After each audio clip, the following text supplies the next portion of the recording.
honestly believe that history will be kinder to me than the contemporary media or or for that matter, the opposition parties in parliament.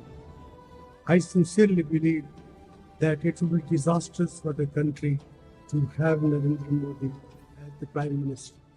ഇന്ത്യയുടെ സാമ്പത്തിക പരിഷ്കാരങ്ങളുടെ ശില്പിയായി വാഴ്ത്തപ്പെട്ട മുൻ പ്രധാനമന്ത്രി മൻമോഹൻ സിംഗ് വിടവാങ്ങുമ്പോൾ അദ്ദേഹത്തിന്റെ ദീർഘവീക്ഷണത്തെയും സാമ്പത്തിക പരിജ്ഞാനത്തെയും കുറിച്ച് ഓർമ്മിക്കാതിരിക്കാനാവില്ല.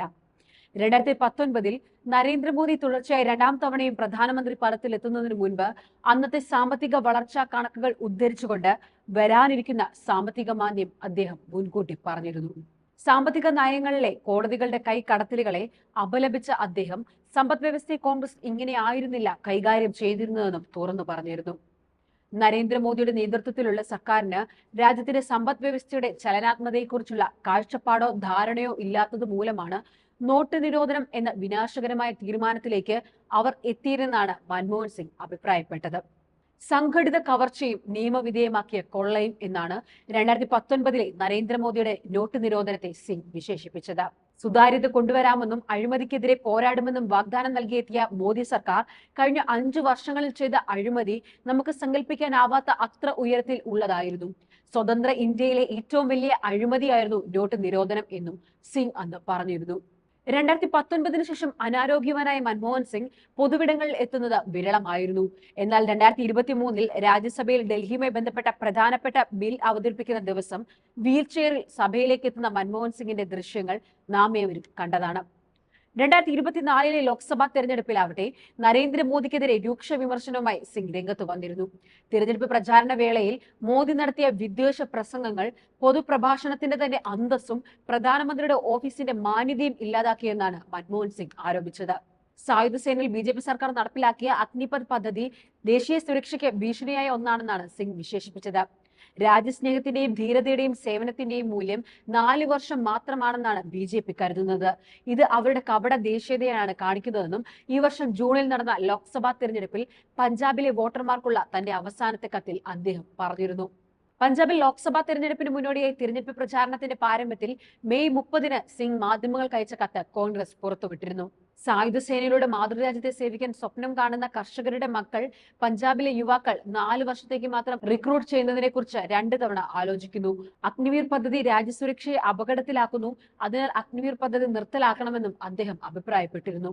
മോദിക്കെതിരെ ആഞ്ഞടിച്ച സിംഗ് പറഞ്ഞത് ഈ തിരഞ്ഞെടുപ്പ് പ്രചാരണ വേളയിൽ വിദ്വേഷ പ്രസംഗങ്ങളുടെ ഏറ്റവും നികൃഷ്ടമായ രൂപത്തിലാണ് മോദി ഏർപ്പെട്ടിരിക്കുന്നത്. അത് തികച്ചും ഭിന്നിപ്പിക്കുന്ന സ്വഭാവമാണ്. സമൂഹത്തിലെ ഒരു പ്രത്യേക വിഭാഗത്തെയോ പ്രതിപക്ഷത്തെയോ ലക്ഷ്യം വെച്ചുകൊണ്ട് വിദ്വേഷജനകവും പാർലമെന്ററി വിരുദ്ധവും പരോക്ഷവുമായ പദങ്ങൾ മോദിയെ പോലെ മുൻകാലങ്ങളിൽ ഒരു പ്രധാനമന്ത്രിയും പറഞ്ഞിട്ടില്ല. ചില തെറ്റായ പ്രസ്താവനകൾ അദ്ദേഹം എന്നോടും പറഞ്ഞിട്ടുണ്ട്. ജീവിതത്തിൽ ഞാൻ ഒരിക്കലും ഒരെണ്ണം പോലും അത്തരത്തിൽ പറഞ്ഞിട്ടില്ല. അത് BJPയുടെ മാത്രം പകർപ്പവകാശം ആണെന്നും സിംഗ് പറഞ്ഞിരുന്നു. ഇന്ത്യയിലെ ജനങ്ങൾ ഇതെല്ലാം കാണുന്നുണ്ട്. മനുഷ്യന്മാരെ തമ്മിൽ വേർതിരിക്കുന്ന ഇത്തരം പ്രവണതകൾ അതിന്റെ പാരമ്യത്തിലെത്തി. രാജ്യത്തിന്റെ വിഭവങ്ങളിൽ മുസ്ലിങ്ങൾക്കാണ് ആദ്യ അവകാശമെന്ന് സിംഗ് പറഞ്ഞതായി മോദി തിരഞ്ഞെടുപ്പ് കാലത്ത് ആരോപിച്ചിരുന്നു. ഈ വിയോജിപ്പിന്റെ ശക്തികളിൽ നിന്ന് നമ്മുടെ പ്രിയപ്പെട്ട രാജ്യത്തെ രക്ഷിക്കേണ്ടത് ഇപ്പോൾ നമ്മുടെ കടമയാണ് എന്നാണ് അതിന് മറുപടിയായി സിംഗ് പറഞ്ഞത്.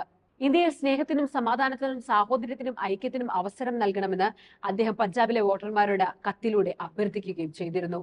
സ്വേച്ഛാധിപത്യം അഴിച്ചുവിടാൻ ശ്രമിക്കുന്ന ഒരു സ്വേച്ഛാധിപത്യ ഭരണകൂടത്തിന്റെ ആവർത്തിച്ചുള്ള ആക്രമണങ്ങളിൽ നിന്ന് ജനാധിപത്യവും നമ്മുടെ ഭരണഘടനയും സംരക്ഷിക്കപ്പെടുന്നുവെന്ന് ഉറപ്പാക്കാൻ നമുക്കുള്ള അവസാന അവസരമാണിതെന്നാണ് ജൂണിലെ ലോക്സഭാ തെരഞ്ഞെടുപ്പിനെ കുറിച്ച് സിംഗ് പറഞ്ഞത്. പഞ്ചാബിലെ വോട്ടർമാർക്ക് അയച്ച കത്തിൽ കർഷക സമരത്തെക്കുറിച്ച് ഓർമ്മിപ്പിക്കുവാനും സിംഗ് ശ്രമിച്ചിരുന്നു. പഞ്ചാബിൽ നിന്നുള്ള 750 കർഷകർ മാസങ്ങളോളം തുടർച്ചയായി ഡൽഹി അതിർത്തികളിൽ കാത്തുനിന്ന് രക്തസാക്ഷികളായി. അവരെ ആക്രമിക്കാൻ ലാത്തികളും റബ്ബർ ബുള്ളറ്റുകളും ഉപയോഗിച്ചിട്ടും മതിയാകാതെ പാർലമെന്റിന്റെ പൊതുവേദിയിൽ വെച്ച് പ്രധാനമന്ത്രി അവരെ ഇത്തൽ കണ്ണികൾ എന്ന് വിളിച്ച് വാക്കാൽ ആക്രമിച്ചു. മുൻപൊന്നും രാജ്യം അഭിമുഖീകരിച്ചിട്ടില്ലാത്ത തൊഴിലില്ലായ്മയും അനിയന്ത്രിതമായ പണപ്പെരുപ്പവും രാജ്യത്ത് അസമത്വത്തെ വളരെയധികം വർദ്ധിപ്പിച്ചു. രാജ്യത്തെ പാവപ്പെട്ടവരും പണക്കാരും എന്ന അസമത്വം ഇപ്പോൾ 100 വർഷത്തെ ഏറ്റവും ഉയർന്ന നിലയിലാണ്. കോൺഗ്രസ് UPA സർക്കാർ വെല്ലുവിളിക്കിടയിലും രാജ്യത്തെ ജനങ്ങളുടെ വാങ്ങൽ ശേഷി വർദ്ധിപ്പിച്ചിരുന്നു. എന്നാൽ BJP ഗവൺമെന്റിന്റെ ദുർഭരണം രാജ്യത്തെ ജനങ്ങളുടെ സമ്പാദ്യശേഷി ചരിത്രത്തിലെ 47 വർഷത്തെ ഏറ്റവും താഴ്ന്ന നിലയിൽ എത്തിച്ചുവെന്നും സിംഗ് കൂട്ടിച്ചേർത്തു. രാജ്യത്തിന്റെ ഇന്നത്തെ അവസ്ഥ തന്നെയാണ് മൻമോഹൻ സിംഗിന്റെ വിടവാങ്ങലിൽ ഓരോ ഇന്ത്യക്കാരനും ചെറുതല്ലാത്ത ഒരു ദുഃഖം കടന്നുവരുവാൻ കാരണമാകുന്നത്. രാജ്യത്തെ ജനങ്ങളോടുള്ള കരുതൽ മാത്രമല്ല, ധനമന്ത്രിയും പ്രധാനമന്ത്രിയും ആയിരുന്ന സമയം സംസ്ഥാനങ്ങളെ ചേർത്ത് പിടിച്ചിരുന്ന അദ്ദേഹത്തിന്റെ നേതൃപാഠവും ചർച്ചയാകുന്നുണ്ട്. 1996-ൽ മൻമോഹൻ സിംഗ് ധനമന്ത്രിയായിരിക്കെ കേരളത്തിന്റെ ഫൈനാൻസ് സെക്രട്ടറി ആയിരുന്ന KM ചന്ദ്രശേഖർ പങ്കുവെക്കുന്ന ഓർമ്മ അത്തരത്തിലൊന്നാണ്. അന്ന് കേരളത്തിന് വലിയ സാമ്പത്തിക പ്രതിസന്ധി വന്നപ്പോൾ മൻമോഹൻ സിംഗിനെ കണ്ടെന്നും പണം ആവശ്യപ്പെടുകയും ചെയ്യുന്ന ചന്ദ്രശേഖർ പറയുന്നു. അപ്പോൾ തന്നെ സിംഗ് 50 കോടിയുടെ പ്ലാൻ അഡ്വാൻസ് പാസാക്കി. എന്നാൽ ചന്ദ്രശേഖരനെ അത്ഭുതപ്പെടുത്തിയത് അടുത്ത വർഷം മൻമോഹൻ സിംഗ് കേരളത്തോട് നടത്തിയ കരുതലാണ്. ഓണം വരുന്നതിന് മുന്നോടിയായി കേരളത്തിന് പണത്തിന്റെ ആവശ്യങ്ങൾ ഉണ്ടോ എന്ന് അന്വേഷിക്കണമെന്ന് റവന്യൂ സെക്രട്ടറിയെ പറഞ്ഞ് ചുമതലപ്പെടുത്തിയതായിരുന്നു അത്. വയനാട്ടിലെ ഉരുൾപൊട്ടൽ നടന്ന 5 മാസങ്ങൾ പിന്നിടുമ്പോഴും ഒരു ഫോട്ടോഷൂട്ട് മാത്രം നടത്തിപ്പോയി നയാ പൈസയുടെ സാമ്പത്തിക സഹായം അനുവദിക്കാതെ സംസ്ഥാനത്തോട് പകയോട് പെരുമാറുന്ന ഒരു പ്രധാനമന്ത്രി ഭരിക്കുന്ന കാലത്ത് മൻമോഹൻ സിംഗ് വീണ്ടും വീണ്ടും ഓർമ്മിക്കപ്പെടുക തന്നെ ചെയ്യും. അന്ന് മൻമോഹൻ സിംഗ് പറഞ്ഞ വാക്കുകളും അതോടൊപ്പം ഓർമ്മിക്കപ്പെടും. നരേന്ദ്രമോദി പ്രധാനമന്ത്രി ആയിരിക്കുന്നത് രാജ്യത്തിന് ഒരു ദുരന്തമായിരിക്കും.